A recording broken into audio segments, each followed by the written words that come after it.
Sir ಇದು ಸಂತ್ರಸ್ತ ಒಂದು ವಿಡಿಯೋ ಬಿಟ್ಟಿದ್ದಾರೆ ಇದು ಎಲ್ಲ ಒಂದು ಕಡೆ ಸರ್ ಅವರು ವಿಡಿಯೋ ಬಿಟ್ಟಿದ್ರಲ್ಲಿ ಕ್ಲಿಯರ್ ಆಗಿ ಕಿಡ್ನಾಪ್ ಮಾಡಿಲ್ಲ ಅಂತ ಹೊಡೆದಿದ್ದಾರೆ ಸರ್. ಅದೇನಾದ್ರು ರಾಜಕೀಯ ಒತ್ತಡ ಇದೆ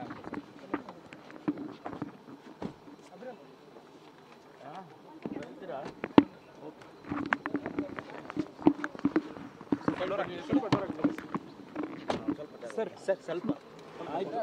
ಪ್ರತಿ ದಿವಸ ಏನು ಬ್ರೀಫಿಂಗ್ ಅಲ್ಲ ಸರ್ ಇದು ಸಂತ್ರಸ್ತ ಒಂದು ವಿಡಿಯೋ ಬಿಟ್ಟಿದ್ದಾರೆ ಇದು ಎಲ್ಲ ಒಂದು ಕಡೆ ಸರ್ ಅವರು ವಿಡಿಯೋ ಬಿಟ್ಟಿದ್ರಲ್ಲಿ ಕ್ಲಿಯರ್ ಆಗಿ ಕಿಡ್ನಾಪ್ ಮಾಡಿಲ್ಲ ಅಂತ ಹೊಡೆದಿದ್ದಾರೆ ಸರ್. ಅದೇನಾದ್ರು ರಾಜಕೀಯ ಒತ್ತಡ ಇದೆ